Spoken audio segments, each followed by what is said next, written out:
Hello, আসসালামু আলাইকুম। সবাই কেমন আছেন? আশা করি সবাই অনেক ভালো আছেন। কক্সবাজারের এর আগে আমি যে ভিডিওগুলো আপলোড করেছিলাম, সেখানে আপনাদের অনেক রেসপন্স পেয়েছি। আপনাদেরকে অনেক, অনেক ধন্যবাদ। আর আজকে আমরা যাচ্ছি কক্সবাজার টু ঢাকা পর্যটক এক্সপ্রেস ট্রেনে।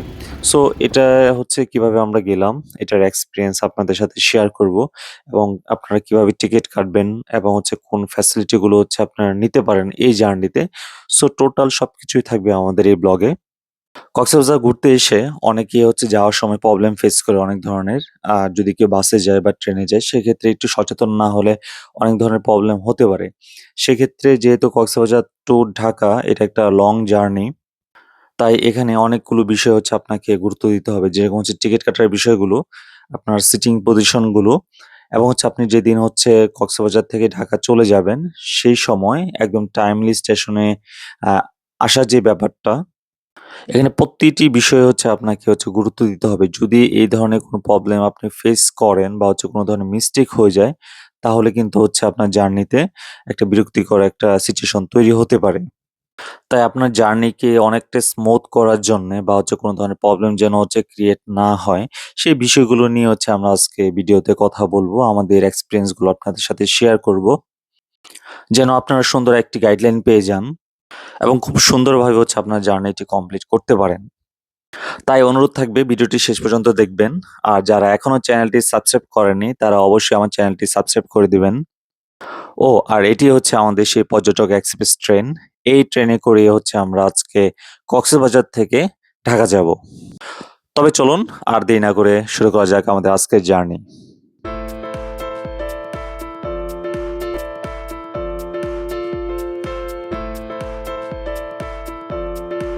কক্সবাজারের অন্যতম একটি স্থাপনা হচ্ছে কক্সবাজার রেলওয়ে স্টেশন। আপনি যখন রেল স্টেশনে আসবেন তখন এটার চারপাশের ভিউ এবং এটার স্ট্রাকচার দেখে আপনার অনেক ভালো লাগবে। তাই আমার সাজেশন থাকবে আপনার ট্রেনের যে সময় থাকবে তার ১ ঘন্টা আগেই আপনি স্টেশনে চলে আসবেন। যেহেতু আমাদের ট্রেনের সময় ছিল ৭ঃ৪৫, তাই আমরা ৭ঃ০০ র ভেতরেই রেল স্টেশনে চলে আসি। এবং রেল স্টেশনে এসে রেল স্টেশনের আউটলুক গুলো এবং ভেতরের সৌন্দর্যগুলো এবং এটার সিস্টেমগুলো আমরা দেখার চেষ্টা করি। কারণ হচ্ছে যে কক্সবাজারের ভ্রমণের অন্যতম আরেকটি স্থান হচ্ছে কক্সবাজার রেল স্টেশন। আপনি যেরকম কক্সবাজারের সৌন্দর্য দেখতে আসবেন এবং ১ম বার যারা ট্রেনে ভ্রমণ করবেন তাদের কাছে এটাও একটা ভ্রমণের স্পট হয়ে দাঁড়াবে। তো সেক্ষেত্রে যদি আপনি হচ্ছে এখানে আসতে লেট করেন এবং হচ্ছে ট্রেন ছাড়ার প্রায় ৫ মিনিট ১০ মিনিট আগে এরকম সময়ে আসেন, তাহলে এটার যেই সৌন্দর্যটা, রাতের সৌন্দর্যটা খুব সুন্দরভাবে দেখার, এটা কিন্তু আপনারা মিস করে যাবেন। আমরা স্টেশনের ভেতরে ঢোকার সাথে, সাথে অলরেডি দেখতে পেলাম যে পর্যটক এক্সপ্রেস ট্রেন হচ্ছে স্টেশনে চলে আসছে। এটি হচ্ছে সেই পর্যটক এক্সপ্রেস ট্রেন, যেটি দিয়ে হচ্ছে আমরা আজকে কক্সবাজার থেকে ঢাকায় যাবো। ট্রেনটি দেখতে খুবই সুন্দর। যেহেতু এটি এখনো নতুনের মতোই দেখা যাচ্ছে। কারণ ২০২৪ সালে হচ্ছে এই ট্রেনটি হচ্ছে উদ্বোধন করা হয়। তো এটা খুব বেশি দিন হয়নি। যে কারণে এটার আউটলুকটা এখনো নতুন এবং বিশাল বড় একটি ট্রেন আপনাদেরকে দেখাবো। প্রায় ৮ থেকে ৯ ঘন্টা হচ্ছে পর্যটক এক্সপ্রেসে হচ্ছে আমরা জার্নি করব কক্সবাজার টু ঢাকা। তো এই জার্নিটা হচ্ছে কতটুকু আরামদায়ক এবং সহজ হয় সেটা আপনারা দেখতে পারবেন। ঢাকা থেকে কক্সবাজার এবং কক্সবাজার থেকে ঢাকা ২ ভাবে হচ্ছে আপনারা ট্রেনে আসতে পারবেন।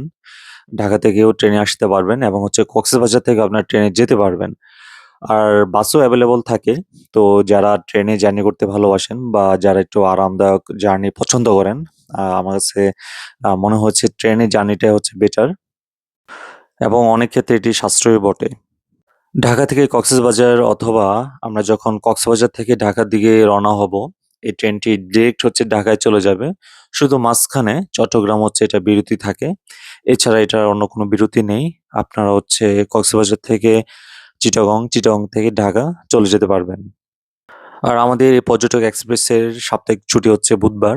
তো আপনারা যখন টিকিট কাটবেন বা প্ল্যানিং করবেন, তখন হচ্ছে যদি আপনাদের ট্রেনে জার্নির প্ল্যান থাকে, তাহলে এদের ডেটা দেখে নিবেন যে কোন ডেতে এটা অফ আছে এবং সে অনুযায়ী হচ্ছে আপনাদের সুবিধা মতো আপনারা টিকিট কেটে নিবেন।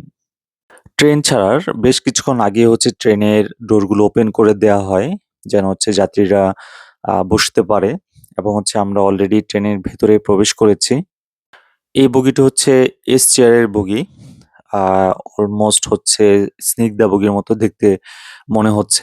কিন্তু যেহেতু ট্রেনটি নতুন এবং সিটিং আ পজিশন গুলো এবং হচ্ছে ক্যাপাসিটি গুলো বা হচ্ছে ডিজাইন গুলো অনেকটা অন্যান্য ট্রেনের স্নিগ্ধা বগির মতোই আমার কাছে লাগছিল। বাট এটি হচ্ছে এস চেয়ার। তো উপরে ফ্যান আছে এবং লাগেজ গুলো রাখার জন্য হচ্ছে উপরে পর্যাপ্ত জায়গা আছে। এস চেয়ার গুলোর ক্ষেত্রে হচ্ছে ২ জন খুব কমফোর্ট ভাবে হচ্ছে আপনারা জার্নি করতে পারবেন। এবং সিটগুলোর সামনে হচ্ছে পা রাখার একটা স্ট্যান্ড আছে এবং ২ টা সিটের মাঝখানে সামনে এবং পিছনে খুব স্পেস আছে। সো এটার খুব বেশি প্রবলেম হবে না পা রাখার জন্যে। পর্যটক এক্সপ্রেসে আরেক ধরনের সিট ক্যাপাসিটি আছে। সেটিকে বলা হয় হচ্ছে স্নিগ্ধা। মানে হচ্ছে এসি সিট যেটা। তো যারা আরেকটু কমফোর্ট চাচ্ছেন এস চেয়ার থেকে এবং হচ্ছে ঠান্ডা চাচ্ছেন, এসির ফ্যাসিলিটি চাচ্ছেন, তারা হচ্ছে স্নিগ্ধায় ভ্রমণ করতে পারেন। তাছাড়া পর্যটক এক্সপ্রেসে হচ্ছে আপনারা স্লিপারও পেয়ে যাবেন। তো যারা স্লিপারে যেতে চান কিছু টাকা বেশি দিয়ে তারা হচ্ছে স্লিপারেও যেতে পারবেন। আমরা হচ্ছে যেই এসি বার্থগুলো আছে এগুলো হচ্ছে আপনাদেরকে দেখাবো। আর দেখতে, দেখতে কিন্তু আমরা অলরেডি চিটাগং চলে আসছি। চিটাগং রেল স্টেশনে। এখন প্রায় ১০টা ৩০ বাজে। এখানে হচ্ছে প্রায় ২০ থেকে ৩০ মিনিটের মতো হচ্ছে যাত্রা বিরতি থাকবে। এখানে অনেক যাত্রী নেমে যাবে এবং চিটাগং থেকে হচ্ছে অনেক যাত্রী ঢাকার উদ্দেশ্যে এই ট্রেনে ভ্রমণ করবে। আর আমরা এখন চলে আসছি এসি কেবিনে। আমরা এতক্ষণ এস চেয়ারে করে হচ্ছে কক্সবাজার থেকে চিটাগং আসছি। এখন চিটাগং থেকে আ এসি কেবিনে করে হচ্ছে আমরা আবার ঢাকা যাবো। তো এসি কেবিন নিয়ে হচ্ছে অনেক ধরনের কোয়েশ্চেন থাকে বা অনেক কিছু অজানা থাকে বা আপনারা অনেক কিছু জানতে চান।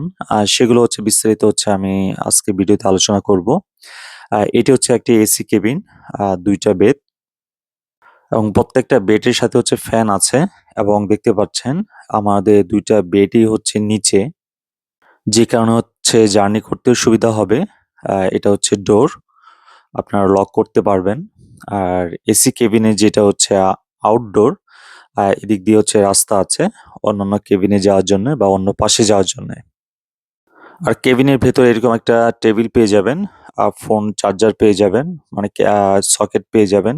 এখানে রেখে চার্জ দিতে পারবেন বা খাবার বা পানি বা অন্যান্য যেকোনো কিছু হচ্ছে রাখার জন্য এরকম একটা ব্যবস্থা আছে। এটা হচ্ছে আমাদের পাশের কেবিন।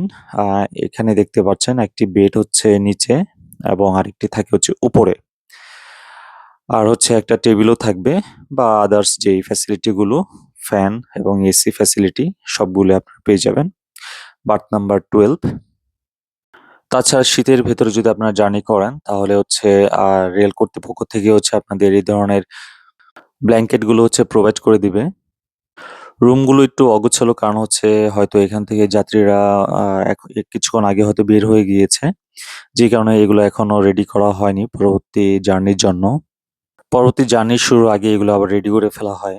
কক্সবাজার থেকে যদি আপনারা ঢাকায় আসেন এসি বাসে করে তাহলে জনপ্রতি হচ্ছে ৳২৬৪০। যদি স্নিগ্ধায় আসেন তাহলে ৳১৪৪৩ এবং যদি এস চেয়ারে আসেন তাহলে আপনাদের লাগবে ৳৭৫৪। আর এখন প্রায় ভোর ৫টা বাজে। আমরা কমলাপুর রেল স্টেশনে চলে আসছি। কোনো ধরনের বিলম্ব ছাড়াই হচ্ছে আমরা কমলাপুর রেলওয়ে স্টেশনে আসতে পেরেছি আলহামদুলিল্লাহ। কক্সবাজার টু ঢাকা ট্রেন ভ্রমণটি এবং ইনফরমেশন গুলো আপনাদের কাছে কেমন লেগেছে আমাদেরকে কমেন্ট বক্সে জানাতে পারেন। আর অবশ্যই চ্যানেলটি সাবস্ক্রাইব করে দিবেন। সাথে ভিডিওটি লাইক এবং শেয়ার করে দিবেন। পরবর্তী ভিডিও দেখার জন্য আমন্ত্রণ রইলো। সবাই ভালো থাকবেন। আল্লাহ হাফেজ।